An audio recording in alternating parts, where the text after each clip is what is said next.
Hello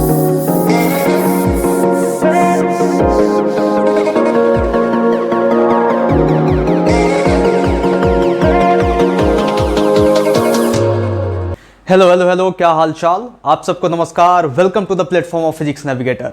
कैसे हैं आप लोग, कैसी चल रही है आप लोगों की पढ़ाई। मैं उम्मीद करता हूं कि आप सब ठीक होंगे और आपकी पढ़ाई बहुत अच्छी चल रही होगी। तो चलिए शुरू करते हैं आज का क्लास, जहां पे हम लोग भरपूर क्वेश्चन प्रैक्टिस करने वाले हैं related to the previous class. तो समझ लीजिए कि आज का जो क्लास है ना, बहुत धमाकेदार होने वाला है और उसमें बस क्वेश्चंस ही क्वेश्चंस होंगे। तो आज का क्लास करने से पहले, मतलब आज का सवाल देखने से पहले प्रीवियस क्लास को कर लेना बहुत ज़्यादा ज़रूरी है, ठीक है। तब जाकर सवाल जो है ना बहुत आसानी से सोल्व होगा, नहीं तो एक सवाल भी आप हिला नहीं पाएंगे, क्योंकि सारे क्वेश्चंस जो है ना कॉन्सेप्ट और फॉर्मूला बेस्ड है, ठीक है। तो देखिए, आज जो मैं क्वेश्चन प्रैक्टिस आपको कराऊंगा रिलेटेड टू कराऊंगा मैं क्वांटम थ्योरी ऑफ लाइट। पहला अपना टॉपिक होगा क्वांटम थ्योरी ऑफ लाइट, ये मैं कल पढ़ाया था। दूसरा होगा एनर्जी ऑफ फोटोन से सवाल, ठीक है ना। तीसरा होगा एनर्जी ऑफ लाइट से सवाल। चौथा जो होगा पावर ऑफ लाइट से सवाल। जो पांचवा होगा अपना इंटेंसिटी ऑफ लाइट से। सिक्स्थ होगा frequency of vibration of photon से। और जो सेवन्थ होगा रेडिएशन प्रेशर से। तो पूरे जो क्वेश्चंस है ना, लगभग 20 to 25 क्वेश्चंस मैं आपको कराने वाला हूँ, ठीक है। मतलब मोर देन 20 क्वेश्चंस होंगे, इतना समझ लीजिए। और ये हर एक सवाल जो होगा ना आपको बहुत कुछ सिखाने वाला है। और मैं अगर 20 से 25 सवाल आपको करा रहा हूँ तो नीट में गारंटी है कि इस टॉपिक से अगर कोई सवाल आता है तो एक सवाल आएगा और एक सवाल पक्का यहाँ से मिलेगा आपको, ठीक है ना। जेई में अगर सवाल आता है तो जेई में अगर 1 से 2 सवाल आता है, समझ रहे हैं ना, 1 to 2 क्वेश्चंस, तो यहीं से आएगा, बाकी कहीं से नहीं आएगा। और बोर्ड्स में तो समझ लीजिए कि बोर्ड्स तो बहुत आसान है, बोर्ड्स बहुत ज़्यादा आसान है, क्योंकि ये एक ऐसा चैप्टर है ना अपना dual nature of matter and radiation, जिससे थ्योरेटिकल सवाल आते हैं बोर्ड्स में, और न्यूमेरिकल आएंगे तो समझ लीजिए यहीं से आएंगे, ठीक है ना। तो चलिए शुरू करते हैं। जो क्वेश्चंस जो है ना दोनों बहुत अच्छे क्वेश्चंस है, थोड़ा सा दिमाग लगाइए और इसे सोल्व कीजिए, बहुत आसानी से सोल्व हो जाएंगे, ठीक है ना।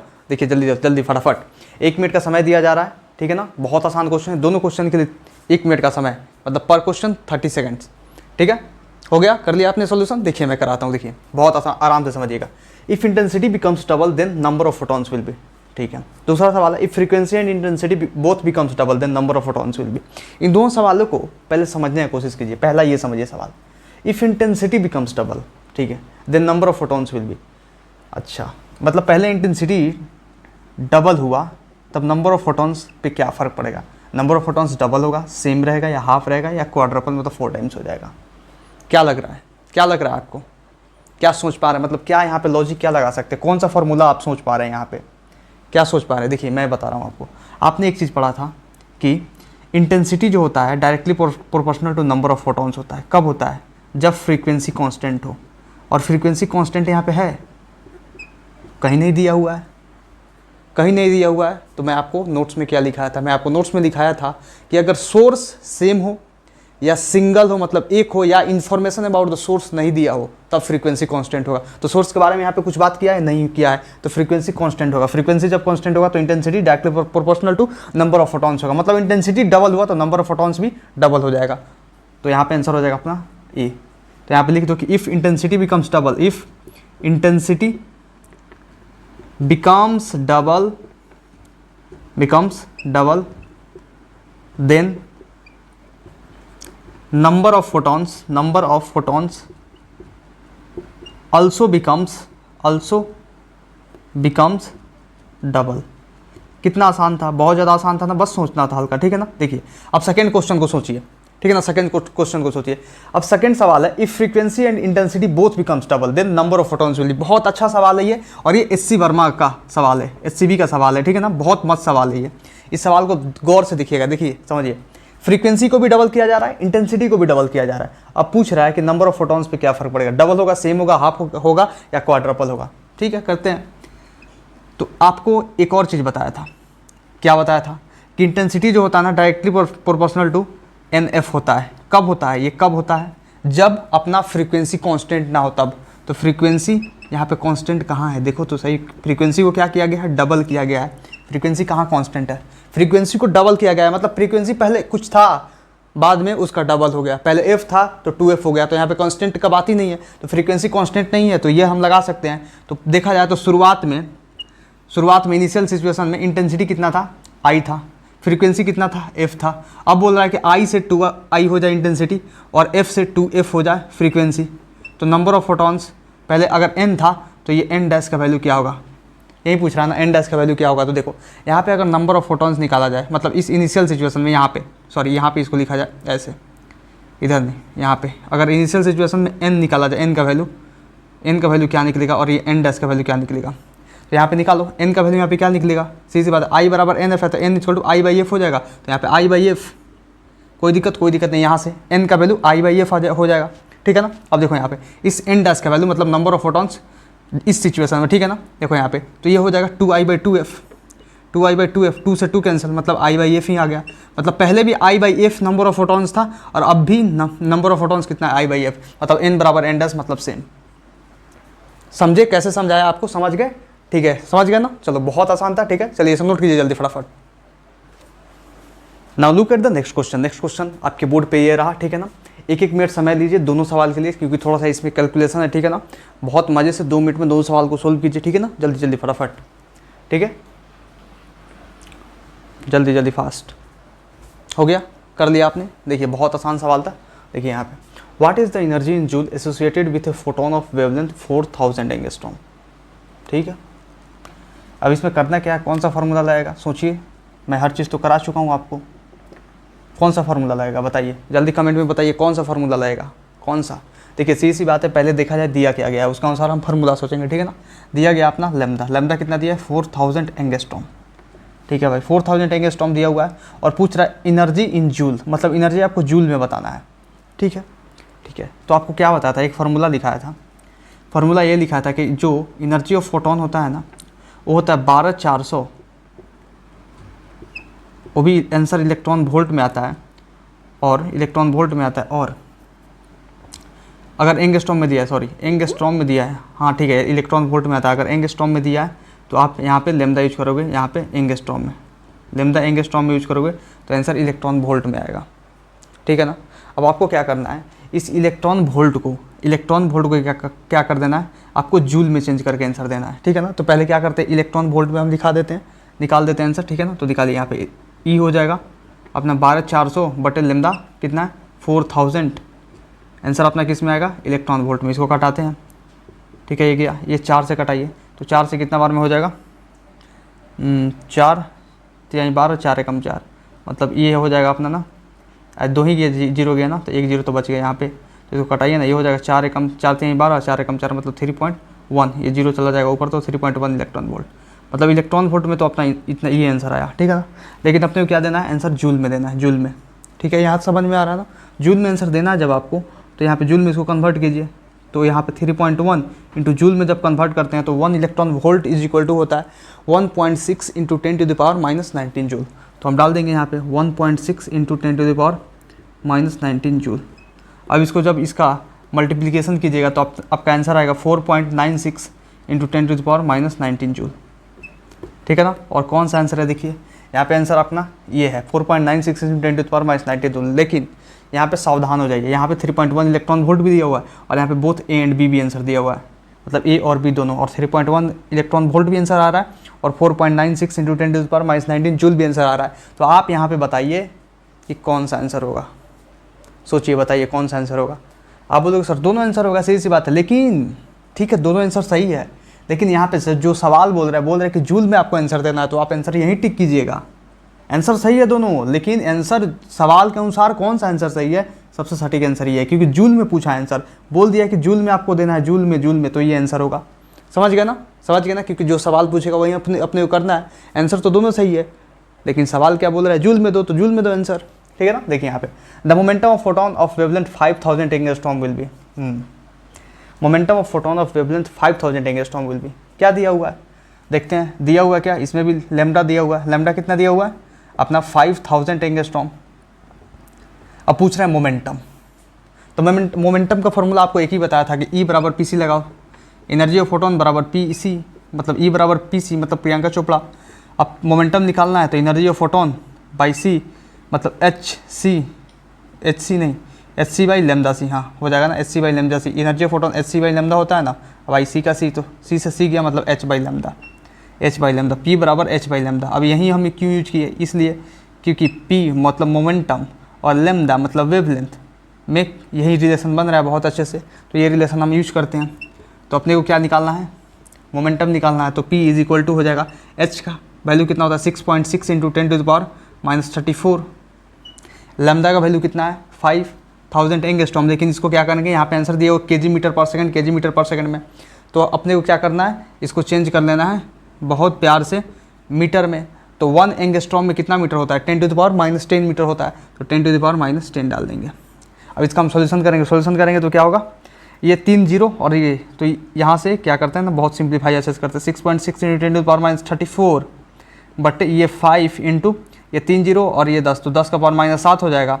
और 10 का पावर -7 जब ऊपर जाएगा 34 में, तो 34 में से 7 गया, तो 34 में से 7 गया, बच गया आपका 27 बचा ना, हाँ 4 गया, 3 3 27, ठीक है ना। तो P हो जाएगा 6.6 बटे 5 इंटू 10⁻27 और इसको इससे कटाइएगा तो अप्रॉक्स आ जाएगा 1.3 मतलब 13 × 65 होता है ना, तो 66 है और क्या, तो 1.3 हो जाएगा into 10⁻27 KG metre per second.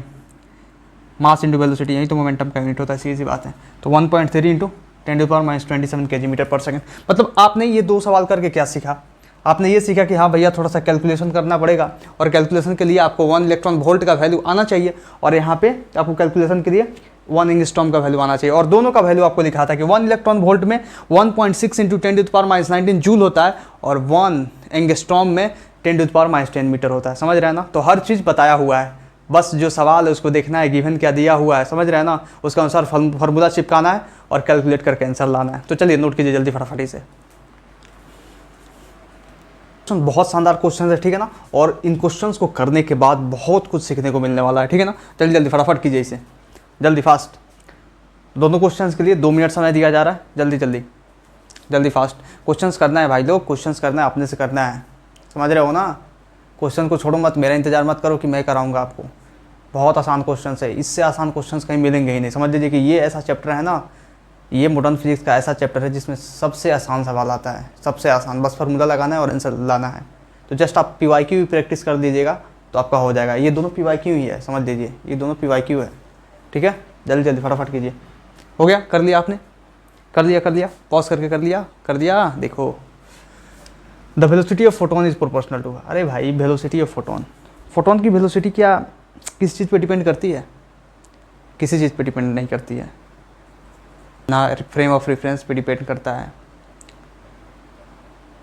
किसी चीज़ पे डिपेंड नहीं करता। क्यों? क्योंकि वो कांस्टेंट होता है हमेशा। कितना होता है 3 × 10⁸ मीटर पर सेकेंड। तो कहाँ किसी चीज़ पे डिपेंड करेगा। तो समझ लो यहाँ पे ये जो फ्रीक्वेंसी दिया हुआ ना, इसका ये आंसर होगा।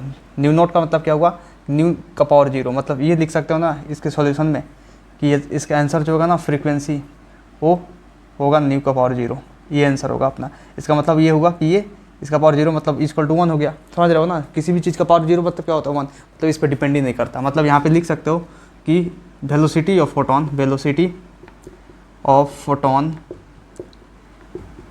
इज ऑलवेज कांस्टेंट, ऑलवेज मतलब ऑलवेज हमेशा constant, and is equal to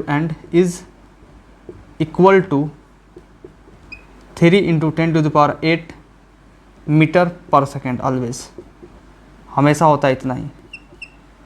किधर, इन वैक्यूम में, क्योंकि यहाँ पे मीडियम का बात नहीं किया है। जब बात ना करें तो आपको क्या समझना है, वैक्यूम समझना है, इसीलिए अपना आंसर हो जाएगा कि किसी चीज़ पर डिपेंड नहीं करेगा। समझ गए ना। अब देखो नेक्स्ट क्वेश्चन जो है थोड़ा सा कैलकुलेटिव है, बस फार्मूला में सारे वैल्यूज को पुट करना है, आंसर आएगा आपका, ठीक है ना। देखिए सवाल दिया हुआ है, सवाल को बहुत अच्छे से पढ़ते हैं पहले। The momentum of photon of an electromagnetic radiation is 3.3 × 10⁻29 KG metre per second, ठीक है। मोमेंटम ऑफ फोटोन किस चीज़ का, मतलब मोमेंटम किसका, फोटोन का दिया हुआ है। तो E बराबर PC लगता है, ठीक है ना, PC, ठीक है, PC लगता है, और P बराबर हो जाएगा E/c, ठीक है। यहाँ तक लिख लिया आपने। What is the frequency of associated waves, मतलब फ्रीक्वेंसी पूछ रहा है आपसे, तो फ्रीक्वेंसी तो बहुत आसान है निकालना ना। P बराबर एनर्जी ऑफ फोटोन होता है, तो एनर्जी ऑफ फोटोन HF/c, सीधी सी बात है। तो यहाँ पे F निकालना है, तो F = PC/h, यहाँ पे वैल्यू पुट करते हैं, फ्रीक्वेंसी आपका आ जाएगा। अब P का वैल्यू दिया हुआ अपना 3.3 × 10⁻29 KG metre per second. C का वैल्यू होता है अपना 3 × 10⁸ मीटर पर सेकेंड। कोई दिक्कत नहीं, यूनिट्स भी मैच करते जा रहे हैं सारे यूनिट्स में। H का वैल्यू होता है 6.6 × 10⁻34 जूल सेकेंड नहीं लिखते हैं ना, ठीक है, ठीक है ना, सारे ऐसे यूनिट्स में आ गए। ठीक है, अब इसको क्या कीजिए, कटाइए, फटाफट आपका आंसर आ जाएगा। आंसर कितना है, कटाइए पहले, ये 2 बार में गया।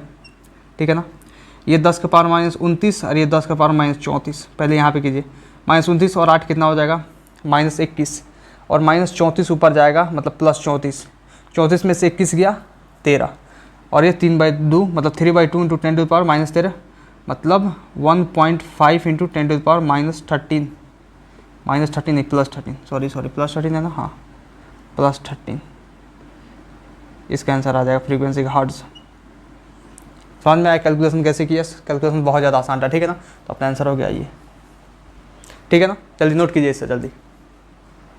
नेक्स्ट क्वेश्चन देखिए, नेक्स्ट क्वेश्चन जो अपना है क्वेश्चन नंबर 7 और 8, दोनों क्वेश्चंस बहुत अच्छे क्वेश्चंस हैं और ये दोनों क्वेश्चंस जो है ना बहुत तगड़ा सिखाने वाले हैं आपको। ठीक है ना, जल्दी जल्दी फटाफट कर लीजिए इसे, दोनों के लिए ले लीजिए, फर्स्ट टाइम सॉल्वर है, 2-2 मिनट ले लीजिए दोनों के लिए। ठीक है ना, पॉज करके आराम से 5 मिनट लीजिए दोनों सवाल के लिए, बढ़िया से कर लिया आपने, कर लिया, पॉज करके सॉल्व मैं कराऊँ, देखिए मैं कराता हूँ।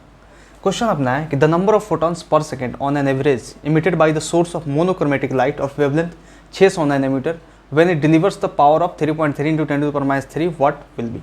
अच्छा, सवाल पढ़ें। ठीक है, पूछ क्या रहा है, number of photons per second पूछ रहा है। ठीक है, दिया क्या गया है पहले ये देखते हैं, और देखते हैं ना कि दिया क्या गया है और पूछ क्या रहा है, उसमें रिलेशन क्या है। ठीक है, ये पता चल जाएगा तो अपना फार्मूला देख लेंगे, फार्मूला देख लेंगे तो आंसर आ जाएगा। फटाफट सॉल्व करके देखो, सब फार्मूला बेस्ड क्वेश्चन है, प्रीवियस क्लास से सारा रिलेटेड है, जो प्रीवियस क्लास देखा होगा वो बाजी मार रहा होगा, सीधी सी बात है। आपको नंबर ऑफ फोटॉन्स पर सेकंड पूछ रहा है, क्या होगा, on an average emitted by the source of monochromatic light of wavelength, lambda का वैल्यू दिया हुआ 600 नैनोमीटर में। ठीक है ना, when it delivers the power of, power कितना दिया हुआ है 3.3 इंटू 10 टू द पावर -3 वाट। अच्छा, तो सीधी सी बात है, पावर और n/t में क्या रिलेशन था, पावर और n/t में ये रिलेशन था कि p = एनर्जी ऑफ लाइट बटे टाइम होता है, ये तो आपने पढ़ा है। तो यहाँ पे लगाओ n h/c/λt, सीधी सी बात है, और n/2t पूछ रहा है ना, तब p = हो जाएगा n/t आपसे पूछ रहा है तो यहाँ पे ऐसे करो, n/t को यहाँ पे रखो, n/t = p/hc, p/hc, और यहाँ पे डालो p का वैल्यू, डालो यहाँ पे p का वैल्यू कितना है 3.3 इंटू 10 टू द पावर -3 वाट, मतलब ये अपने यूनिट में है। ठीक है ना, इंटू लैम्डा नैनोमीटर में तो 600 गुना नैनो का फैक्टर कितना होता है आपको पता होना चाहिए, deci centi milli micro nano, 10 to the power -1, 10 to the power -2, 10 to the power -3, 10 to the power -6, 10 to the power -9। ठीक है ना, 10 to the power -9 basic maths में मैंने बहुत जोरदार तरीके से बताया। तो ये नैनो को हमने मीटर में चेंज कर दिया क्योंकि ये भी वाट में था। ठीक है ना, अब देखिए बट लैम्डा और टी का वैल्यू डालना है आपको, सॉरी क्या कर दिया मैंने, अच्छा हाँ यहाँ पे डाला ना। ठीक है, लैम्डा एच का वैल्यू डालना, पी हो गया 3.3 और लैम्डा हो गया, हाँ ठीक है। एच का वैल्यू 6.6, 3.3 है इसलिए 6.6 डालते हैं क्योंकि आराम से कट जाएगा। ठीक है ना, into 10 to the power -34 into C का वैल्यू होता है 3 इंटू 10 टू द पावर 8, मतलब सारे अपने यूनिट्स में आ गए, जो यूनिट्स मतलब एसआई में आ गए। ठीक है ना, कहीं भी यूनिट्स का फेरबदल नहीं, आप कटा देते हैं फटाफट। ठीक है, अब 3.3 से ये 2 टाइम्स में कट जाएगा। ठीक है ना, ये 2 से ये 300 टाइम्स में कट जाएगा। ठीक है ना, ये 3 से ये 100 बार में कट जाएगा। अच्छा, तो 10 का पावर -3, 10 का पावर -9, 10 का पावर -12, और ये 100 है तो 10 का पावर -10, 10 का पावर -10, और ये 8 और ये 34 है तो 14 में से 8 गया 26, यहाँ पे 26 आ गया, 26 का मामला है ना, 4 और 4 जाएगा तो 26, 10 का पावर -26, और ये 10 का पावर कितना था 10, ऊपर जाएगा तो 10 का पावर 16 हो गया, मतलब 10 का पावर 16 आंसर। n/t का कितना वैल्यू आ गया 10 का पावर 16, मतलब 10 टू द पावर 16 फोटॉन्स जो होंगे ना पर सेकेंड गिरने वाले हैं। समझ में आया आपको, समझ में आया, मतलब यहाँ पे करना क्या था, यहाँ पे आपको क्या सीखना था, जस्ट कैलकुलेशन सीखना था। फॉर्मूला तो आपको आता होगा, ऑब्वियस आना भी चाहिए, ये नहीं आएगा तो सब कुछ जाएगा, सीधी बात। आप देखिए ये क्वेश्चन जो है ना, इस क्वेश्चन को मैं समझ लीजिए कि 5 स्टार रेट कर रहा हूँ, 5 स्टार रेट कर रहा हूँ। क्यों, चलिए सोल्व करके एक बार देखिए तब पता चलेगा आपको क्या आंसर आ रहा है इसका। पहले आंसर बताइए आप, what answer you are getting, कौन सा आंसर आ रहा है। ठीक है ना, मैं बताऊँ ना तो आप लोग क्या आंसर सोचेंगे पता है, बहुत कुछ लोग ये आंसर सोचेंगे और कुछ लोग ये आंसर सोचेंगे, इनका छोड़ दो, ये भाड़ा में जाए ऑप्शन दोनों, ये नहीं सोचने वाला है कोई, ये 2 ऑप्शन सोचेगा। और सटीक मैं बताऊँ ना तो सबसे ज़्यादा जो ऑप्शन सोचने वाले लोग होंगे वो ये ऑप्शन सोचेंगे E/c²। क्यों होगा चलिए मैं सोल्व करके बताता हूँ। पहले रॉन्ग सॉल्यूशन करूँगा फिर राइट सॉल्यूशन करूँगा। ठीक है ना, तो पहले रॉन्ग सॉल्यूशन देखिए, रॉन्ग सॉल्यूशन कैसे होता है। रॉन्ग सॉल्यूशन देखना भी जरूरी है ना, क्यों? क्योंकि देखिए यहाँ पे बोल रहा है if E is the energy of radiation, ठीक है, एनर्जी ऑफ रेडिएशन दिया हुआ ई, क्या दिया हुआ है? Energy of radiation, energy of radiation, ठीक है। And N is the number of photons, N क्या है? नंबर ऑफ फोटॉन्स है। सर ये क्यों लिख रहे हैं आप यहाँ पे? कुछ बताना है इसीलिए लिख रहा हूँ, नहीं तो फालतू में मैं क्यों खर्च करूँ अपना इंक, ठीक है ना। Then find its effective moving mass, मतलब एम का वैल्यू पूछ रहा है। तो हम जानते हैं कि इफेक्टिव मूविंग मास के लिए ई बराबर पी सी लगाते हैं ना, तो ई बराबर पी सी का एम, पी का हो जाता है एम सी, और एम सी स्क्वायर हो जाता है M equal to E by C square. C से आंसर है, खत्म गया, आंसर अपना ये हो गया डी नंबर। क्या लग रहा है? रॉन्ग सॉल्यूशन लिखा हो ना, ये गलत है। बोले क्यों गलत है सर? गलत कहाँ है इसमें? जो चीज़ है वो लिखे हैं, सीधी सी बात है। बाबू क्यों गलत है अब मैं आपको बताता हूँ। देखो यहाँ पे, देखो ये गलत क्यों है मैं बता रहा हूँ। Why this is wrong, I am telling you. देखो राइट सॉल्यूशन जब तुम करोगे तब तुम्हें पता चलेगा कि ये गलत क्यों है। आपको ऐसे भी करना है, ठीक है ना, कॉपी में लिख के काटना भी है, क्या आप ये मजाल ना करें, ठीक है ना। राइट सॉल्यूशन देखिए, पहला जो दिया हुआ है ना, क्या दिया हुआ है उससे आपको पता चलेगा। ई दिया हुआ है एनर्जी ऑफ रेडिएशन, भाई ई एनर्जी ऑफ फोटोन थोड़े है। यहाँ पे हम क्या डालते हैं? एनर्जी ऑफ फोटोन बराबर पी सी। यहाँ पे एनर्जी ऑफ रेडिएशन दिया हुआ है ई, हम एनर्जी ऑफ रेडिएशन की जगह पे, मतलब एनर्जी ऑफ फोटोन की जगह पे एनर्जी ऑफ रेडिएशन ई डाल दिए हैं। ई क्या है? एनर्जी ऑफ फोटोन है। यहाँ पे एनर्जी ऑफ रेडिएशन की जगह पे, मतलब एनर्जी ऑफ फोटोन की जगह पे ई क्यों डालिएगा आप? एनर्जी ऑफ रेडिएशन थोड़ी डालिएगा, आप ऐसे लिखेगा कि जो एनर्जी ऑफ रेडिएशन होता है ना, एनर्जी ऑफ रेडिएशन वो N times of energy of photon होता है। तब यहाँ पे ई पी की जगह पे आप डालिएगा पी सी, समझ रहे हैं ना, क्योंकि ई ऑफ रेडिएशन कितना दिया हुआ है? ई दिया हुआ है, is equal to N times of E P, मतलब पी सी दिया हुआ है।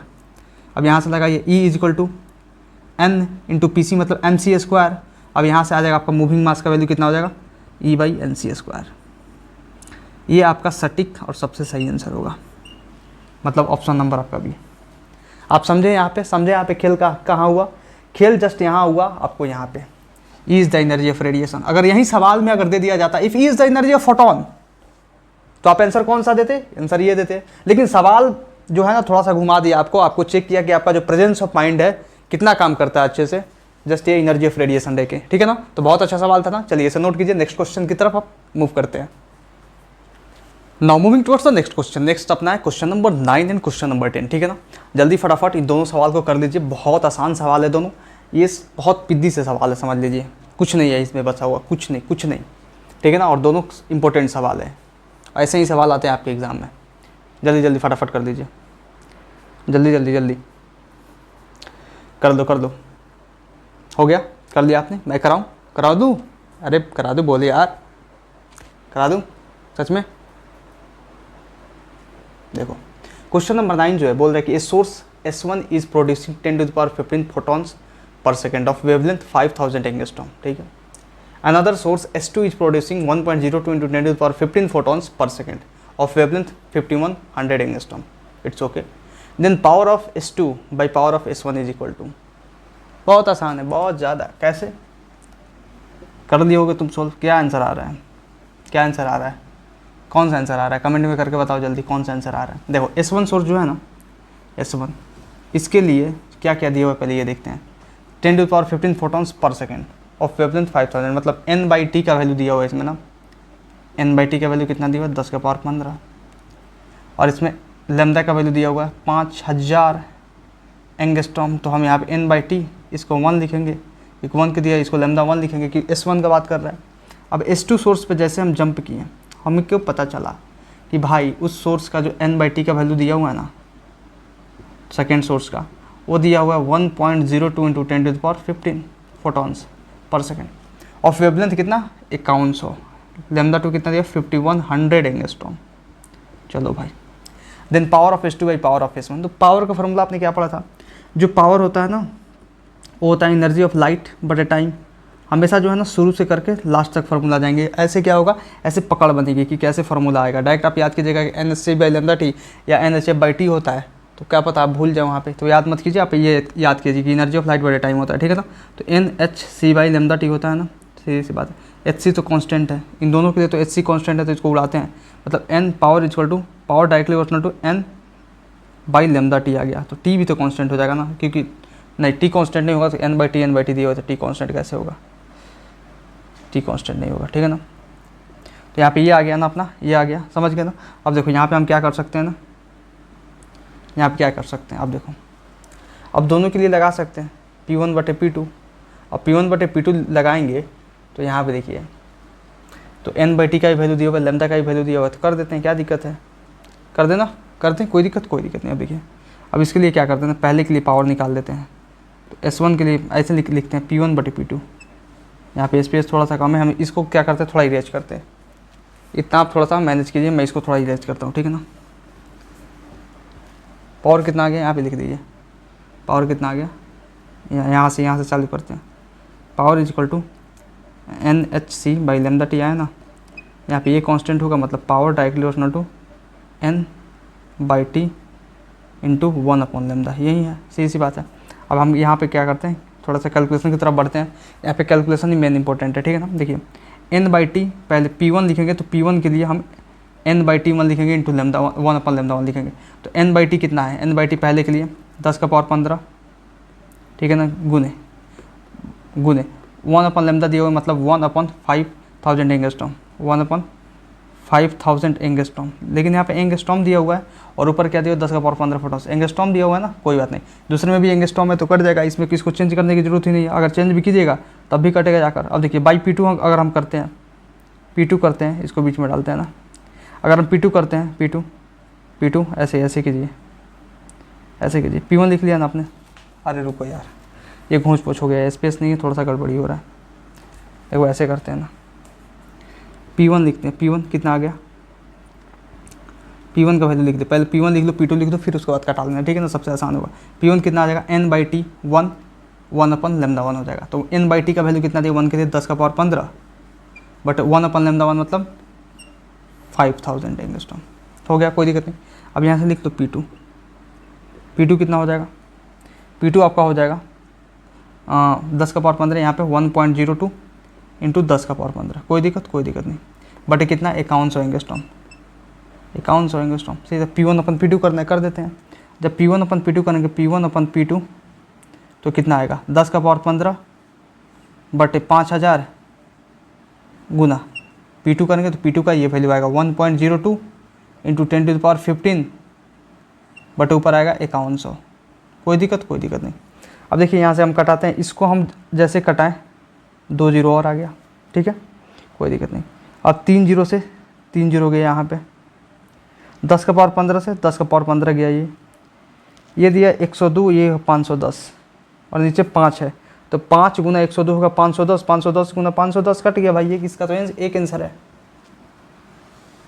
इस सवाल को कराने का मकसद क्या है, इस सवाल को कराने का मकसद यही है कि आप कैलकुलेशन कर पाएँ। देख रहे हैं ना, मुझे कैलकुलेशन करने के लिए क्या करना पड़ा, लेकिन वैसे आसान है कैलकुलेशन, कुछ नहीं, आप इसको लॉन्ग मेथड से भी जा सकते थे, लेकिन वो आपके अगर नीट में सवाल, ये क्या है आपका PYQ है, मैं आपको बता दूँ ये PYQ है, अगर नीट में आ गया तो आपको तो 1 मिनट मिलने वाला है, तो 1 मिनट मिलने वाला है तो उसे कैसे कीजिएगा, इस तरीके से कीजिएगा, आप ये निकालिएगा, नहीं तो आप क्या कीजिएगा, NHC by lambda T, H और C का वैल्यू पहले के लिए डालिएगा, दूसरे के लिए भी HC का वैल्यू डालिएगा, फिर जाकर उसको बाद में कटाइएगा, वो थोड़ा सा लेंदी हो जाएगा, ठीक है ना। तो ऐसे नहीं करते, आपको शॉर्टकट तरीके से करना है, जैसे मैं आपको बताया, ठीक है। देखिए नेक्स्ट क्वेश्चन जो है ना, ये बहुत अच्छा क्वेश्चन है और बहुत ईजी सवाल है, ठीक है ना। If green light and red light having same power then which have larger number of photon, concept है भाई, कॉन्सेप्ट है इसमें, ठीक है ना। चलो, पावर दिया हुआ दोनों का सेम, मतलब पावर ऑफ ग्रीन बराबर पावर ऑफ रेड दिया हुआ है, ठीक है। तो इसको भी थोड़ा सा दिमाग लगा के सोल्व करते हैं। पावर का फॉर्मूला क्या होता है, NHC बाई लेमदा टी, यही होता है ना। अब HC तो कांस्टेंट है अपना हमेशा के लिए, चाहे ग्रीन लाइट हो चाहे रेड लाइट हो, H का वैल्यू सेम होगा, C का भी वैल्यू सेम होगा, सेम पावर है तो पावर भी कांस्टेंट है यहाँ पे, ठीक है ना। और n बाई टी का तो बात नहीं किया, मतलब पावर फोटॉन्स पर सेकंड का, तो टाइम भी कांस्टेंट होगा, उसी पार्टिकुलर टाइम में दोनों गिरेंगे। अब देखो n और लेमदा में क्या रिलेशन बन गया कि जो n है ना वो डायरेक्टली प्रोपोर्शनल टू लेमदा है, देख लो यहाँ से, ये चला गया इधर, ये हो गया इधर, यहाँ तक समझ में आया ना, n directly proportional to lambda है। तो देखो मतलब ये बोला है ना कि जिसका ज़्यादा लेमदा होगा उसका नंबर ऑफ फोटॉन्स ज़्यादा होगा। और सवाल भी यही पूछा कि किसका लार्जर नंबर ऑफ फोटॉन्स होगा। तो हम ये पढ़े हैं ना कि VIBGYOR में जैसे हम इधर बढ़ते हैं लेमदा बढ़ता है, एनर्जी कम होता है, फ्रीक्वेंसी कम होता है। तो लेमदा बढ़ा मतलब रेड का लेमदा ज़्यादा है ग्रीन से, मतलब lambda of red is greater than lambda of green. तो number of photons of red is greater than number of photons of green. Why because of this relation N directly proportional to lambda. कहाँ से आया ये? यहाँ से आया ये। बताओ तो कौन सा आंसर हो जाएगा? नंबर ऑफ फोटॉन्स रेड का ज़्यादा होगा नंबर ऑफ फोटॉन्स ग्रीन से। तो कॉन्सेप्ट देखो, कॉन्सेप्ट देख रहे हो ना, एक दो मतलब दो कॉन्सेप्ट तो इसमें लगे। एक तो अपना ये फॉर्मूला लगा पावर ऑफ लाइट का, दूसरा ये लगा। हो गया सोल्व आसानी से ना। ठीक है, चलिए जल्दी फटाफट नोट कीजिए इसे। Now moving towards the next question. Next है अपना question number 11 and question number 12। ठीक है ना। देखिए ये जो क्वेश्चंस है अपने, ये क्वेश्चंस बहुत अच्छे क्वेश्चंस हैं, थोड़े कैलकुलेटिव क्वेश्चंस हैं और बहुत इंपॉर्टेंट के साथ साथ बहुत ज़्यादा समझ लीजिए मतलब कैलकुलेटिव है। तो इस कैलकुलेशन को कैसे दूर करेंगे पहले आप सोल्व कीजिए, फिर मैं बताता हूँ। और दोनों PYQ है, ठीक है ना। ये भी PYQ है, ये भी PYQ है। ये JEE मेंस का PYQ है, ये अपना नीट का PYQ है। ठीक है ना। जल्दी जल्दी फटाफट कर दीजिए इसे, जल्दी जल्दी ले लीजिए। 4 मिनट 5 मिनट जितना समय लेना है। फर्स्ट टाइम है, फर्स्ट टाइम सोल्वर है तो मज़े से सोल्व कीजिए। ठीक है ना। बढ़िया सोच समझ के कैसे सोल्व होगा देखिए। जल्दी जल्दी फटाफट कर लिया आपने? मैं कराऊँ? देखिए मैं कराता हूँ। क्वेश्चन है the wavelength of a 1 kilo electron volt photon is 1.24 × 10⁻⁹ metre. What is the frequency of 1 mega electron volt photon? Oh my god, kilo electron volt, mega electron volt पे मीटर, मतलब यूनिट का तो conversion बहुत है। चलो करते हैं, क्या दिक्कत है। फार्मूला लगाना आसान है, आप समझ गए होंगे कौन सा फार्मूला लगेगा। चलो क्या दिया हुआ है पहले देखते हैं। Wavelength of 1 kilo electron volt photon, मतलब एनर्जी ऑफ फोटोन दिया हुआ कितना? 1 kilo electron volt. It's okay. चलिए लेमदा दिया हुआ है 1.24 × 10⁻⁹ मीटर, ये भी ठीक है। What is the frequency of 1 mega electron volt photon? अच्छा ओहो, अगर 1 किलो इलेक्ट्रॉन वोल्ट का लेमदा दिया हुआ इतना, मतलब वेवलेंथ इतना दिया हुआ है, तो कोई दूसरा फोटोन है, समझ में आ रहा है ना, उसका 1 मेगा इलेक्ट्रॉन वोल्ट का फ्रीक्वेंसी क्या होगा। तो पहले देख लेते हैं ना, मतलब इसमें फ्रीक्वेंसी कितना होगा, फिर उसमें देख लेंगे फ्रीक्वेंसी कितना होगा। मतलब अगर दूसरा कोई फोटोन है जिसकी एनर्जी दी हुई है 1 मेगा इलेक्ट्रॉन वोल्ट, ठीक है ना, तो इसका फ्रीक्वेंसी क्या होगा, यही सवाल पूछ रहा है। समझ गए आप सवाल को? समझ में आया आपको? अगर अभी तक सोल्व आपने नहीं किया हो तो अभी सोल्व कर लीजिए, क्या दिक्कत है। देखिए मैं कराता हूँ। अब हम क्या करेंगे ना, थोड़ा सा दिमाग लगाएंगे। कैसा दिमाग लगाएंगे? एनर्जी ऑफ फोटोन जो होता है ना वो HF होता है, ठीक है ना। यहाँ पे H क्या है? कांस्टेंट है। मतलब ये हम बोल सकते हैं यहाँ पे एनर्जी वेरिएबल है। क्यों? यहाँ से यहाँ पे एनर्जी आने में 1 किलो इलेक्ट्रॉन वोल्ट से 1 मेगा इलेक्ट्रॉन वोल्ट होगा। यहाँ पे कुछ फ्रीक्वेंसी होगा, निकाल सकते हैं C/λ से, सीधी सी बात है। कुछ फ्रीक्वेंसी हमें पूछ रहा है, मतलब E और F में रिलेशन डायरेक्टली प्रोपोर्शनल का। यहाँ से कितना आ रहा है? E directly proportional to F। इसी से खेलेंगे हम हर चीज़। अब लिखेंगे E1 F1 E1 E2 बराबर F1/F2। अब इसका यूज करके अपना को आंसर लाना है। अब आंसर हम लाएं तो लाएं कैसे? लाएंगे कैसे? नहीं लाएंगे। एनर्जी ऑफ 1 मतलब 1 फोटोन, फर्स्ट वाले का, तो 1 किलो इलेक्ट्रॉन वोल्ट दिया हुआ है, तो इसको 1 किलो इलेक्ट्रॉन वोल्ट को हम लिख सकते हैं 10⁻³ इलेक्ट्रॉन वोल्ट, सीधी सी बात है। बट E2 दिया हुआ है 1 मेगा इलेक्ट्रॉन वोल्ट, तो मेगा क्या होता है? Deka hecto kilo mega. Deka 10⁻⁻1, hecto 10⁻², kilo 10⁻³ mega कितना होता है? मेगा का होता है अपना 10⁻6, तो 10 का पावर ये 6 हो गया। कोई दिक्कत नहीं। अब देखिए यहाँ पे इसका तो खेला खत्म कर दिया। अब फ्रीक्वेंसी पहला का, तो पहले का फ्रीक्वेंसी आपको निकालना पड़ेगा। तो पहले का फ्रीक्वेंसी कितना होगा निकाल लो। यहाँ पे लेमदा इक्वल इतना होगा ना, तो E equal to frequency equal to C/λ होता है। तो C का वैल्यू डालो 3 × 10⁸ मीटर पर सेकेंड, बट ये भी मीटर में दिया हुआ, तो 1.24 × 10⁻⁹ हो गया। सही सी बात है। अब ये वैल्यू क्या करते हैं? फ्रीक्वेंसी पहला हम यहाँ पे पुट करते हैं। कितना है? 3 × 10⁸ बटे 1.24 × 10⁻⁹, ठीक है ना। यहाँ पे थोड़ा सा मैनेज कीजिएगा आप लोग, ठीक है। यहाँ पे कर देता हूँ मैं। और दूसरा फ्रीक्वेंसी, तो F2 हम यहाँ पे डालते हैं। समझ में आया यहाँ तक? ठीक है, समझ में आ गया।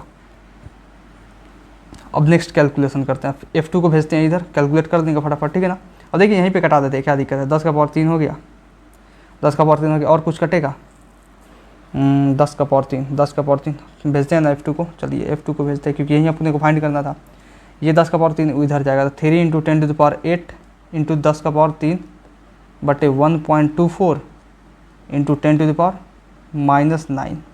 ठीक है, यूनिट्स का कन्वर्जन भी हर चीज़ सीखा। अब बस सॉल्यूशन कर देना इसका। अब इसको हटाएंगे तो ये जो है अपना 10 का पावर 2 हो जाएगा।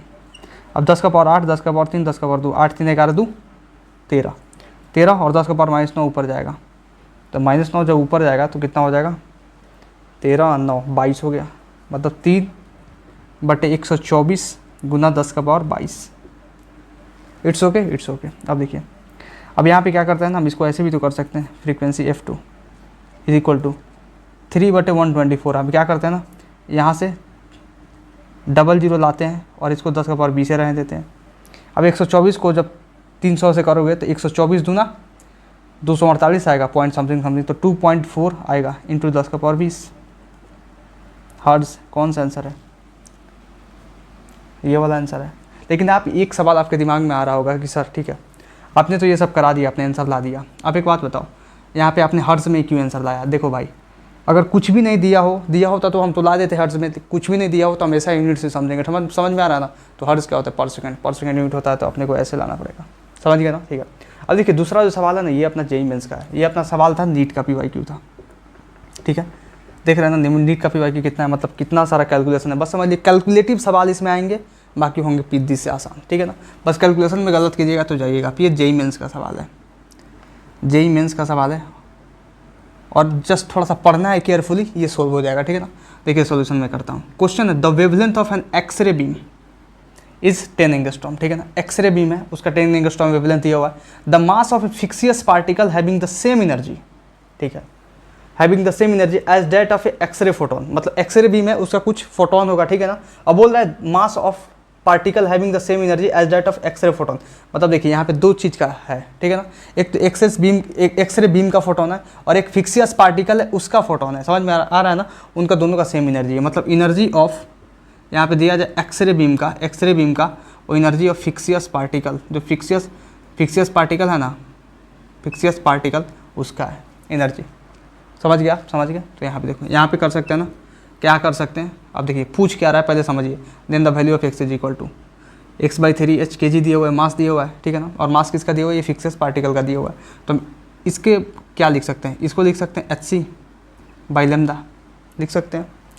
इसको क्या लिख सकते हैं, इसको लिख सकते हैं mc²। E बराबर mc² होता है ना, मतलब E बराबर pc होता है, फोटोन ही तो है ना, फिक्सियस पार्टिकल का फोटोन है, सीधी सी बात है। और ये एक्सरे का फोटोन था, सही सी बात है, ठीक है ना। अब देखो hc/λ हो गया, mc² हो गया। अब m का वैल्यू नहीं पूछ रहे हैं, यहाँ पूछ क्या रहा है, x का वैल्यू पूछ रहा है।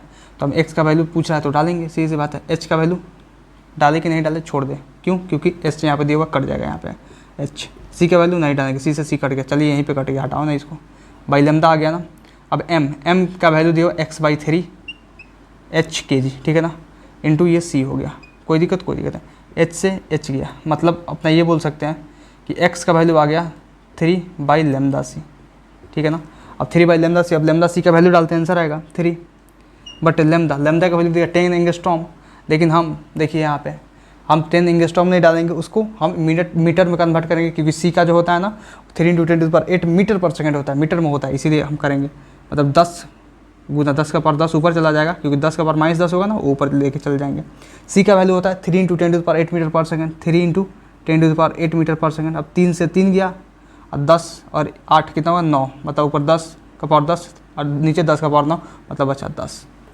मतलब आंसर हो गया अपना ये,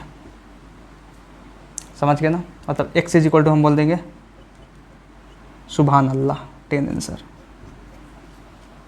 समझ गए ना। क्या सीखने को मिला आज आपको इस सवाल से? इस सवाल से ये मिला, कैलकुलेशन भाई करो, सीधी सी बात है। इस सवाल से ये मिला, ध्यान से सवाल पढ़ो। सवाल देखने में थोड़ा सा अलग है, अलग लेवल का है। पहली बार में अगर नीट वाले बच्चे इस सवाल को देखें तो बहुत सारे से ये सवाल नहीं सॉल्व होगा, इसलिए तो ये जेईई मेंस में सवाल आया। और नीट में आ सकता है, ऐसा कुछ नहीं है इस सवाल में कि कुछ खास है, बहुत ज़्यादा आसान सवाल है, ठीक है ना। तो चलिए नोट कीजिए जल्दी फटाफट से। नेक्स्ट क्वेश्चन जो अपना है question number 13 and question number 14, ये दोनों जेईई मेंस के PYQ है, ठीक है ना। ये भी जेईई मेंस का है, जेईई मेंस, और ये भी जेईई मेंस का PYQ है।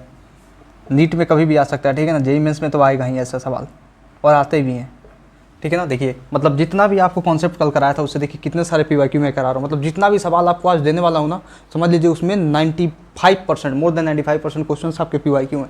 अगर पीवाईक्यू सॉल्व हो रहे हैं तो मेरा पढ़ाना सार्थक है आपको, ठीक है ना। देखिए two sources of light emit X ray of wavelength 1 nanometre and visible light of wavelength 500 nanometre, ठीक है ना, respectively. Both the sources emit light of the same power 200 watt.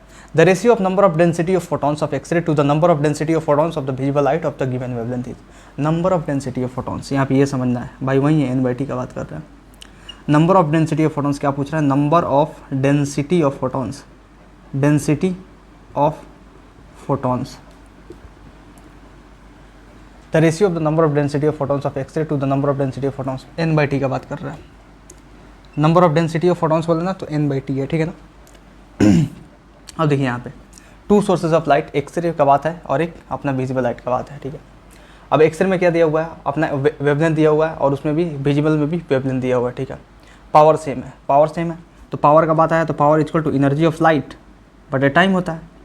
Energy of light NHc by lambda T होता है। c by lambda क्यों लिखा, क्योंकि frequency का term नहीं है, पे लेमदा का बात आ रहा है तो लेमदा का बात, ठीक है। यहाँ पे Hc तो कांस्टेंट होगा, ये तो ज़रूरत से ज़्यादा कांस्टेंट होगा, ठीक है ना। पावर भी यहाँ पे क्या है, कांस्टेंट है, मतलब यहाँ पे हम लिख सकते हैं ये, इसको ऐसे लिख दो इक्वल टू पी। पावर भी क्या है, कांस्टेंट है, पावर भी कांस्टेंट है। लेमदा जो है कांस्टेंट नहीं है, मतलब यहाँ पे जो है n/t directly proportional to lambda है। यहाँ पे ये कर सकते हैं n/t और लेमदा इधर चला जाएगा तो डायरेक्टली प्रोपोर्शनल टू लेमदा। चलिए यहाँ तक आपको कोई दिक्कत हुआ ये करने में, ये कर लीजिएगा, सबसे आसान हो जाएगा हर एक चीज़, ठीक है ना। नहीं तो आप कैलकुलेशन करते रह जाइएगा। ये जो सवाल है ना 2 पेज में सोल्व होगा, जाकर 2 पेज में सोल्व होगा। लेकिन ये बेसिक मैथ्स का काम आ रहा है। मेरे बेसिक मैथ्स में बताया है कि ऐसे सवालों को कैसे डील किया जाता है, ये कैसे होता है, ठीक है ना। ऐसे कैसे कैसे हम काटते हैं, फिर कांस्टेंट को कैसे कैसे करते हैं, ठीक है ना। कोई डबल हो जाए तो डबल कैसे होता है, ट्रिपल हो जाए ट्रिपल कैसा होता है, डायरेक्टली प्रोपोर्शनल का मतलब क्या होता है, इन्वर्सली प्रोपोर्शनल का मतलब क्या होता है, ये सब बताया मैंने बेसिक मैथ्स में, ठीक है ना। लेकिन बहुत आसान है, ये सब आप जानते भी हो, ठीक है ना। लेकिन बहुत बच्चे होते हैं जो ये सब शॉर्टकट्स नहीं जानते हैं और इसी में फंस के रह जाते हैं, लेकिन मैं आपको करा रहा हूँ ना, ठीक है। अब देखिए n/t पूछ रहा है तो n/2 तो पहले पूछा है एक्सरे का, तो n/t डालो आप एक्सरे का बटे n/t किसका, विजिबल लाइट का, n/t विजिबल लाइट का बटे lambda of X ray by lambda of visible light. कितना है lambda of X ray, lambda of X ray 1 nanometre, lambda of visible light 500 nanometre. ले भाई नैनोमीटर से नैनोमीटर कुचुक खचा कुचुक, मतलब n/t of X ray upon n/t of visible light कितना हो गया, 1/500। आंसर ही आ गया। बताओ इसमें क्या खास है। अगर ये बच्चा अगर ऐसा सवाल प्रैक्टिस किया हो ना, बार बार प्रैक्टिस, मतलब खूब सारा क्वेश्चन प्रैक्टिस किया हो, तो समझ लो उसके लिए ये सब लिखने की ज़रूरत ही नहीं है। जस्ट देखेगा कि हाँ ये formula NHc by lambda, Hc constant होता है, अब n/t बाई लेमदा होता है, सीधी बात है। n/t लेमदा का दिया हुआ है एक, ऐसा 1 और 500, 1/500, सीधी बात है, ऐसे कर देगा फटाफट, ठीक है ना। अब देखिए ये भी जेईई मेंस का सवाल है, जेईई मेंस 2019 में ये सवाल आया होता है। ये दिया हुआ है 2 मिलीवाट लेज़र ऑपरेट्स, अगर कैपिटल M होता तो मेगा पढ़ते हैं, लेकिन स्मॉल m है तो मिली पढ़ेंगे, ठीक है ना। इसका मतलब होता है 10⁻³ और मेगा का मतलब होता है 10⁶। 2 milliwatt laser operates at a wavelength of 500 nanometer. The number of photons that will be emitted per second is n/t के वैल्यू पूछ रहा है, देख रहे हो ना भाई। मैं आपको बताऊँ ना, पावर ऑफ लाइट में जो फार्मूला n/t का आ रहा है ना, P(λ/hc), इस पे जो है ना नीट में हो या जेईई मेंस में हो, भर भर के सवाल आया हुआ है। अगर नीट और जेईई मेंस में मैं आपको सवाल कराऊँ ना तो मोर देन 20 क्वेश्चंस मैं आपको दिखा दूँगा बस n/t पे। तो n/t वाला छोड़िएगा मत, P(λ/hc) रट लीजिए, P(λ/hc), P(λ/hc), n/t छोड़ P(λ/hc), समझे ना। देखिए यहाँ अब 2 मिलीवाट लेज़र, मिलीवाट दिया हुआ, पावर दिया हुआ है, वाट तो पावर का यूनिट होता है ना, milliwatt laser operates at a wavelength of 500 nanometre. Lambda का वैल्यू दिया हुआ है 500 नैनोमीटर, ठीक है ना। The number of photons that will be emitted per second, n/t का वैल्यू पूछ रहा है, तो n/t क्या होता है, P(λ/hc), यही तो बताया था आपको ना, P(λ/hc), कैसे करके देख लो भाई, NHc बाई लेमदा t हो जाएगा ना, उससे हो जाएगा P(λ/hc). अब देखो पावर 2 मिलीवाट, ठीक है, तो n/t is equal to power की जगह पर 2 मिलीवाट मतलब 10⁻³ वाट इंटू लेमदा 500 नैनोमीटर, तो 500 नैनोमीटर मतलब 5 इंटू 10⁻⁹ तब मीटर आएगा, ठीक है ना। अब Hc का वैल्यू जो होता है ना, Hc H होता है 6.6 इंटू 10⁻34, ठीक है ना। मैक्सिमम टाइम इसी से आंसर आ जाएगा, ठीक है ना। और C का वैल्यू होता है 3 इंटू 10⁸ मीटर पर सेकेंड। कोई दिक्कत नहीं। अब देखिए, अब कैलकुलेशन करते हैं हम, कैलकुलेशन करें, होगा क्यों नहीं होगा। अब यहाँ से क्या करते हैं ना, n/t को n/t रखने देते हैं इधर, इसको हम एक 0 और ऊपर डाल देते हैं। तो ये 2 पचे 10, ये तो 10 ही हो गया, 2 पचे 10 हो गया, यहाँ से 10, और ये यहाँ पे डालो 1/6 × 3 डाल दो यहाँ पे, ठीक है ना। ये 2 5 या 10 और 10⁻³ कितना हो गया, 10 और 10⁻³ हो गया 10⁻², और ये 10 10⁻1 और 10⁻9 10⁻10, और ये नीचे है 10⁻34। तो ऊपर जाएगा तो प्लस 10⁻34, मतलब 10⁻24 हो जाएगा, क्योंकि -10 था ना। और ये जाएगा 8 जाएगा ऊपर, तो 10⁻16 हो जाएगा, 10⁻16 10⁻16, ठीक है, 10⁻16 हो गया, 10⁻16 10⁻16 हो गया। कुछ क्या गलती तो नहीं कर रहा हूँ ना,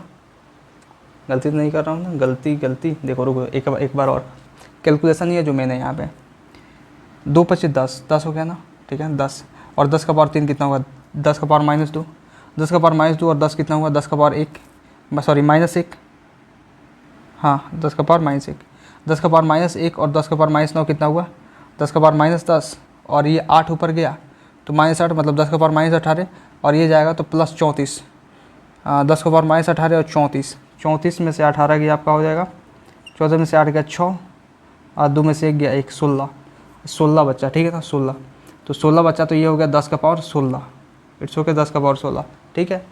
तो 6.63। अब क्या करते हैं ना, यहाँ से 2 0 लेते हैं, अब 2 0 यहाँ पे लेते हैं तो क्या होगा, n/t = 2 0 लेते हैं, मतलब 100 बटे 3 × 18 के 8, 3 × 18 1 19, ओ भाई 2 0 नहीं 3 0 लेने से काम बनेगा, गुना 10⁻14 हो जाएगा, 3 0 नहीं 10⁻13 हो जाएगा।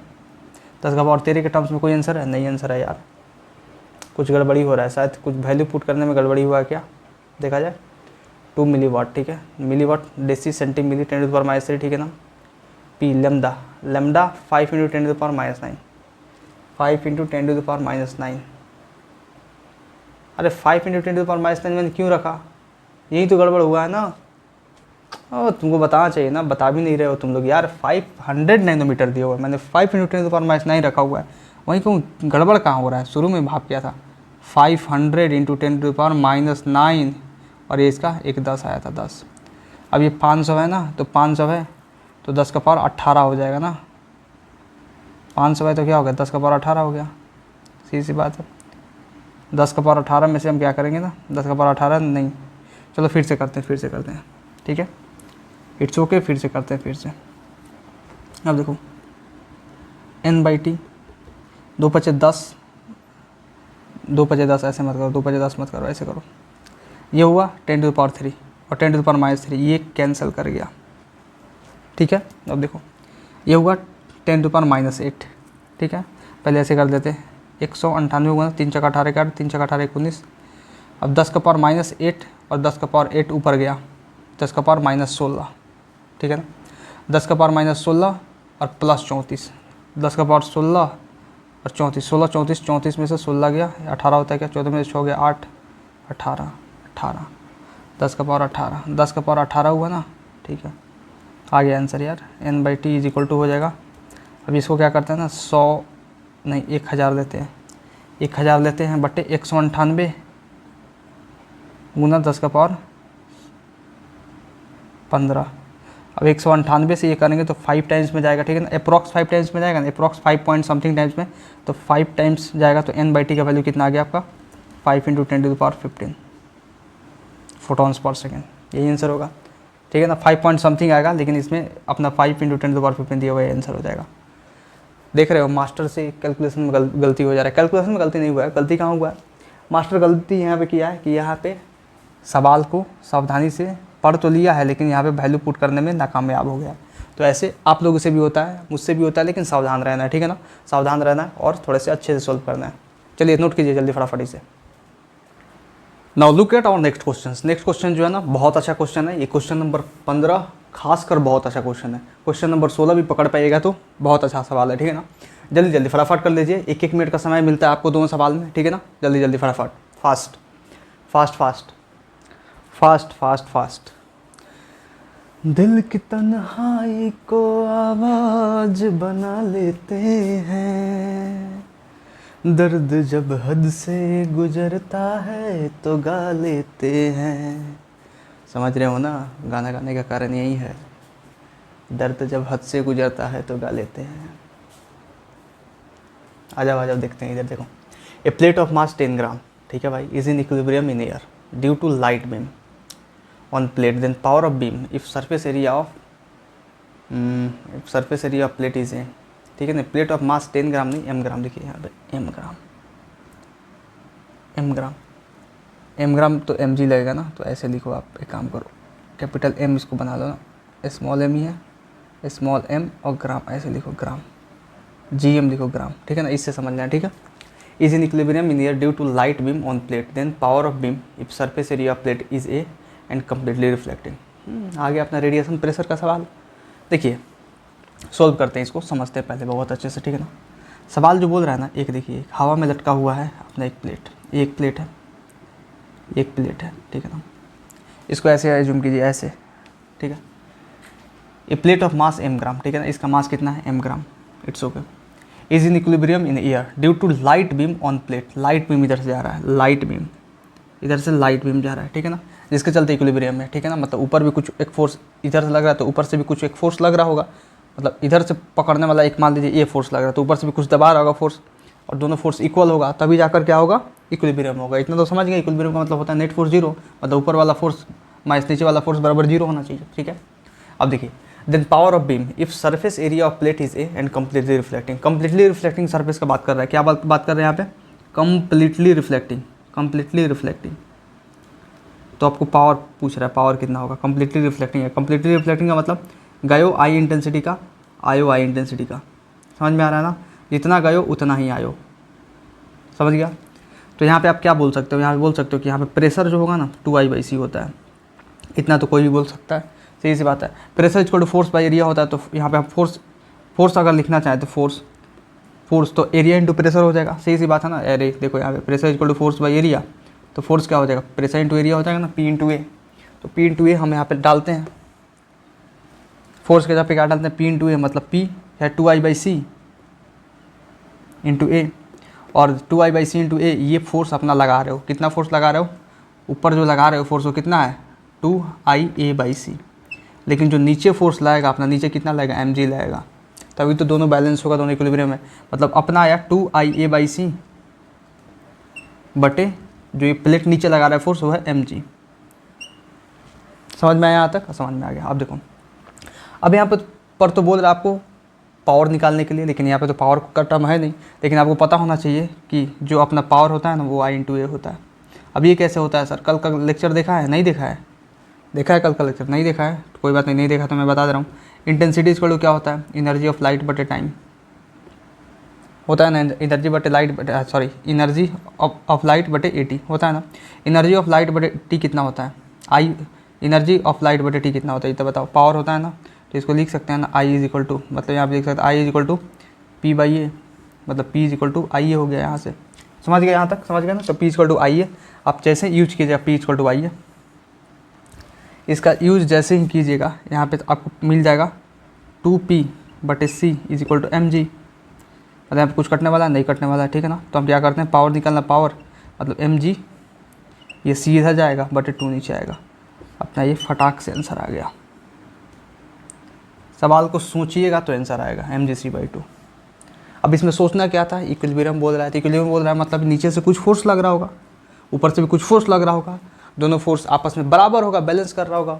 तो देखना है नीचे से कितना फोर्स लग रहा है, ऊपर से तो mg लगेगा ही, सही सी बात है। तो ये आंसर आ गया अपना, ठीक है ना, बहुत आसान था। अब देखिए, find photon flux of radiation having energy 2 megajoule passing through 2 metre square area in 2 second. Oh my god, इस रेडिएशन का फोटोन है जिसकी एनर्जी 2 मेगाजूल दिया हुआ है उस रेडिएशन की, और पास कर रहा है 2 metre area, 2 metre square area से, और 2 सेकेंड में।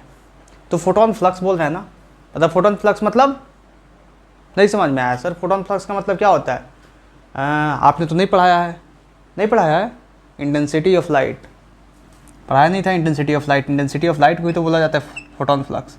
इंटेंसिटी बोलो, या फोटोन फ्लक्स बोलो, दोनों बात बराबर है, आपको पहले ही लिखाया था। और यहाँ पे बच्चे अक्सर फंस जाते हैं कि फोटोन फ्लक्स क्या होता है और नहीं निकाल पाते हैं। तो फोटोन फ्लक्स क्या हो जाएगा, इंटेंसिटी बोले photon flux, energy of light but AT यही होता है।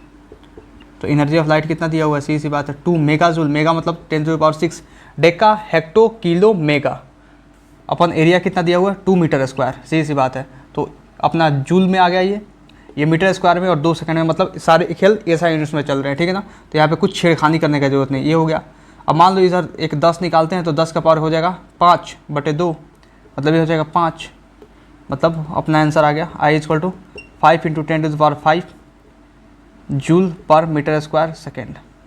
जूल हो गया एनर्जी का यूनिट, मीटर स्क्वायर एरिया का सेकेंड इसका, मतलब आंसर हो गया अपना ये। लेकिन ये देखिए बोथ एंड बी भी दिया हुआ, क्या पता बी भी आंसर हो, करो ना यार। इसको जैसे करोगे 10 आएगा, 5 × 10⁵, लेकिन वाट पर मीटर सेकंड दिया हुआ, ये भी आंसर है, क्योंकि जूल पर मीटर क्या होता है, वाट ही तो होता है। तो दोनों आंसर हो जाएगा, समझे ना। तो इसलिए घबराना नहीं है, हड़बड़ाना नहीं है किसी भी सवाल को देखकर। अगर सवाल में नहीं फंसे तो ऑप्शन में फंसा देगा, ऑप्शन में नहीं फंसे कैलकुलेशन में फंसा देगा, मतलब इधर उधर कहीं ना कहीं फंसाएगा। और नीट का जो है ना लगभग मैक्सिमम सवाल फंसाने वाला होता है, अगर ध्यान से आप नहीं कीजिएगा तो फंस जाइएगा, ठीक है ना। तो नीट जेई सारे के PYQ आपको मैंने करा दिया, और अभी तो 16 क्वेश्चन हुआ, अभी और बाकी है यार, करा के दिया, बहुत बाकी है। चलिए इसे नोट कीजिए जल्दी। Now moving towards the next question. Next है अपना क्वेश्चन नंबर 17 एंड 18, ठीक है ना। और ये दोनों क्वेश्चंस लास्ट क्वेश्चन से अपने, ठीक है ना। 20 क्वेश्चंस तक का टारगेट था, मतलब 20-25 क्वेश्चंस बोला था, लेकिन क्वेश्चंस अपने 18 ही है, मतलब इतना ही है, ठीक है ना। और इतना क्वेश्चन सफिशिएंट है आपको फोटोन्स से रिलेटेड, ठीक है। देखिए यहाँ पे which of the following option is true, कौन सा ऑप्शन सही है। MR mass of red light photon, MB mass of violet light photon, ठीक है। बहुत आसान है, सीधी सी बात है। क्या कर सकते हैं हम इसमें, देखिए हम ये कर सकते हैं इसमें ना कि मास पूछ रहा है तो मास में रिलेशन पूछ रहा है, मतलब रेस्ट मास का तो बात नहीं करेगा, बात तो करेगा तो आपका कौन सा, मूविंग मास का बात करेगा, क्योंकि रेस्ट मास ऑलरेडी 0 होता है। अगर मास बोल दे, मूविंग मास नहीं बोला है, तो आपको मूविंग मास ही समझना है, ठीक है ना। तो यहाँ पे देखिए हम क्या करेंगे ना, E = mc² होता है, सीधी सी बात है, ठीक है ना। तो m हो जाएगा E/c², ठीक है ना। E/c² मतलब hc/λc², c से एक c गया, मतलब मास आ गया आपका h/λc। यहाँ से h कांस्टेंट है, c कांस्टेंट है, दोनों कांस्टेंट है, तो मास हो गया इन्वर्सली प्रोपोर्शनल टू लैम्डा। कोई दिक्कत नहीं यहाँ तक। अब मास जब इन्वर्सली प्रोपोर्शनल टू लैम्डा हो गया, तो हम जानते हैं VIBGY/OR में, इसमें कि जैसे हम इधर मूव करते हैं लैम्डा बढ़ता है, तो इसके हर अनुसार क्या होगा, मास कम होगा। तो लैम्डा सबसे ज़्यादा किसका है, रेड का, तो मास सबसे रेड का कम होगा। तो मास रेड का कम होगा, तो यहाँ पे हम लिख देंगे मास रेड का कम, ये आंसर हो गया। अभी यही ना पूछ रहा है आपसे सवाल में कि मास किसका कम होगा, और मास ज़्यादा किसका होगा, मास ज़्यादा होगा वायलेट का। क्यों, क्योंकि इसका लैम्डा सबसे कम है, तो इसका मास सबसे ज़्यादा होगा। इसका लैम्डा सबसे ज़्यादा है, तो इसका मास सबसे कम होगा। समझ में आ गया ना। अब देखिए next question, calculate the power associated with an intensity of radiation 6 × 10⁶ watt per meter second passing through an area of 3 meter square. ये भी आसान है, देखो यहाँ पे calculate the power associate, power निकालना है तो P = I ये लगा देंगे। यहाँ पे बताया था ना P = I ये कहाँ से आया था, इससे पहले वाले सवाल में, ठीक है ना। देखिए अब ऐसे हम कर सकते हैं ना, P = I का वैल्यू कितना दिया हुआ है, इंटेंसिटी का 6 × 10⁶, और एरिया अपना 3, 18 × 10⁶ वाट आंसर आ जाएगा। अरे ये यहाँ पे सॉरी, ये B नंबर यहाँ पे है। मतलब आसान से आसान और टफ से टफ क्वेश्चन आपको आज मैं कराया कि नहीं। मतलब बहुत सारे क्वेश्चन, 18 क्वेश्चन कम नहीं होते हैं सिर्फ, मतलब एक टॉपिक फोटोन्स के टॉपिक पे। और भी बहुत सारे क्वेश्चन आएंगे, जब लास्ट में इसका एक क्वेश्चन मिसलेनियस क्वेश्चन कराऊंगा, उसमें बहुत सारे क्वेश्चन दूंगा धाकड़ तरीके वाले, ठीक है ना। ये क्वेश्चन थे, इसमें धाकड़ क्वेश्चंस भी थे, आसान क्वेश्चंस भी थे, मतलब हर एक लेवल के क्वेश्चंस थे जो आपको उस टॉपिक को समझा सके, मोमेंटम को समझा सके, फ्रीक्वेंसी को समझा सके, मूविंग मास को समझा सके, ठीक है ना, इंटेंसिटी को समझा सके, रेडिएशन प्रेशर को समझा सके। रेडिएशन प्रेशर पे अगर डायरेक्ट सवाल आएगा तो कैसा आएगा, फार्मूला बेस्ड आएगा, फार्मूला पुट करो आंसर डालो। लेकिन जो मैं आपको इक्विलिब्रियम वाला क्वेश्चन कराया था, कंप्लीटली रिफ्लेक्टिंग वाला, वो क्वेश्चन थोड़ा सा उलझा हुआ क्वेश्चन था, तो उसको सुलझाया मैं, ठीक है ना, ठीक है, समझ रहे हैं ना। तो आप एक काम कीजिए, जो मैं पढ़ा रहा हूँ इस चैप्टर में उसका शॉर्ट नोट्स बहुत अच्छे से बने। और शॉर्ट नोट्स का मतलब क्या, जो मैं यहाँ पे लिखा रहा हूँ ना वही शॉर्ट नोट्स है, उसके अलावा कुछ नहीं करना है, कुछ नहीं, एक किताब भी नहीं पढ़ना है, क्योंकि मैं सारे किताब से ढूंढ कर, समझ रहे हैं ना, आपके सामने लाकर प्रकट कर रहा हूँ। समझ गए इस बात को, समझ गए ना। और आपके एग्ज़ाम को समझ लीजिए, नीट एग्ज़ाम को कितने महीने बचे हुए हैं, 6 मंथ्स, यू हैव 6 मंथ्स। इसमें आप डिस्ट्रैक्ट मत होइए, इसमें आप पूरा अपना जी जान लगा दीजिए, सब कुछ कर दीजिए, जो करना है वो कीजिए। दोस्त को छोड़ दीजिए, गर्लफ्रेंड को छोड़ दीजिए, हर एक चीज़ को मतलब ख़त्म कर दीजिए।